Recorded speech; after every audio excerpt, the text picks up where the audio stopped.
మీనరాశి పూర్వభాద్ర నక్షత్రము 4వ పాదము, ఉత్తరభాద్ర నక్షత్రము 1, 2, 3, 4 పాదాలు, రేవతి నక్షత్రము 1, 2, 3, 4 పాదాల వారు మీనరాశి కిందికి వస్తారు. ఒకవేళ మీకు నక్షత్రం తెలియనట్లయితే మీ పేరులోని మొదటి అక్షరం ది, దు, షం, ఝ, ధ, దే, దో, చ, చి ఉన్నట్లయితే మీకు మీనరాశి ఫలితాలు వర్తిస్తాయి. మీనరాశి వారికి ఈ సంవత్సరం గురువు సువర్ణమూర్తిగా 3వ ఇంట, రాహుకేతులు తామమూర్తులై రాహు మీనంలో, కేతువు సప్తమంలో, శని రజతమూర్తిగా వ్యయంలో ఫలితాల్ని నిర్దేశిస్తున్నారు.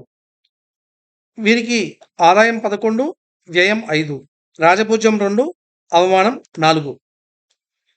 మీనరాశి వారికి ఎలా ఉంటుందో ఈ సంవత్సరం ఒకసారి చూద్దాం. వీరికి ఏలినాటి శని నడుస్తుంది కాబట్టి జాగ్రత్త అవసరము. స్థిర చిత్తంతో ఆలోచించి ముందుకు వెళ్ళడం మంచిది. ఈ సంవత్సరం మీకు అనేక సవాళ్లు ఎదురొస్తాయి కాబట్టి ఆచితూచి ముందుకు వెళ్ళవలసిందిగా సూచిస్తున్నాను.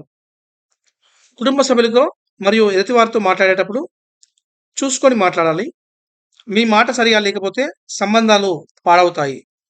డబ్బు ఆలస్యంగా చేతికి వస్తుంది లేదా కొన్ని విషయాల్లో నష్టపోయే అవకాశం కూడా ఉంది.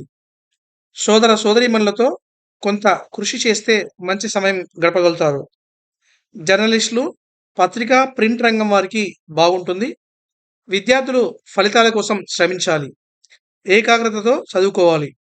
పెద్దలు వీరికి సహకారం అందించి తోడుగా ఉండవలసిందని మనవి చేస్తున్నాను. భూములు, జాగలు కొనేటప్పుడు దస్తావేజులు జాగ్రత్తగా చూసుకొని కొనాలి. పొరపాటు లేకుండా మీరే స్వయంగా అన్ని చదివి అర్థం చేసుకొని మీకు సరి అయింది అనిపిస్తేనే ముందుకెళ్ళండి. ఉన్నత విద్య కోసం ఎదురు చూసే వారికి వారు శ్రద్ధగా చదువుకోవాల్సిందిగా సూచిస్తున్నాను. సంతానం కోసం ఎదురు చూసే వారికి అన్ని విధాలైన జాగ్రత్తలు తీసుకొని ముందుకెళ్ళాలి. పోటీ పరీక్షలు గట్టి పోటీనిస్తాయి కాబట్టి మంచి శ్రమ కనబరచాలి. ఆరోగ్య విషయంలో జాగ్రత్త అవసరము. ఇప్పటికే మీకున్న అనారోగ్య సమస్యలు ఏమైనా ఉంటే మరింత జాగ్రత్త అవసరం. కోర్టు కేసుల్లో చిక్కుకోకుండా చూసుకోవాలి. న్యాయవాదులకి, న్యాయమూర్తులకి, వైద్యులకి పరీక్షాకాలం జాగ్రత్త అవసరం. ధర్మబద్ధంగా ఉంటే మీకు ఆలస్యంగానైనా విజయం సిద్ధిస్తుంది. దంపతులు కొన్ని ఇబ్బందులు ఎదురైనా బాగుంటారు. వివాహాలు అవని వారికి వివాహాలవుతాయి. వ్యాపారాలు లాభిస్తాయి. భాగస్వామ్య వ్యాపారాల్లో అపోహలకు తావు ఇవ్వకుండా ఉండాలి. ఉన్నత విద్య కోసం, ఉద్యోగం కోసం విదేశాలకు వెళ్ళాలనుకునే వారికి మంచి సమయం. కొంత శ్రమతో వీసాలు వస్తాయి. విదేశీ ప్రయాణం చేస్తారు. కష్టాలు ఉన్నా కూడా మీ ధర్మ నిబద్ధత మిమ్మల్ని కాపాడుతుంది. ఉద్యోగులకి కొంచెం పరీక్షాకాలం జాగ్రత్తగా ఉండాలి. కానీ నిబద్ధతతో పనిచేస్తే వారికి కొంత ఆలస్యంగానైనా గుర్తింపు ఉంటుంది. కార్మికులకు కూడా ఇది కొంచెం ఒక విధంగా పరీక్షాకాలమే. స్నేహితుల వల్ల కొంత లాభపడతారు. స్టాక్స్‌లో జాగ్రత్తగా ఉంటే లాభాలొస్తాయి. ఆరోగ్య సమస్యల కోసం ఆస్పత్రులకు కూడా వెళ్ళవలసిన అవసరం రావచ్చు.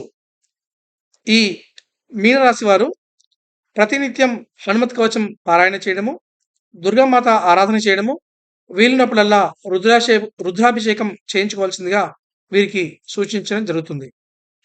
ధన్యవాదాలు. ఈ వీడియో మీకు నచ్చినట్లయితే లైక్ చేయండి, కామెంట్ చేయండి, షేర్ చేయండి.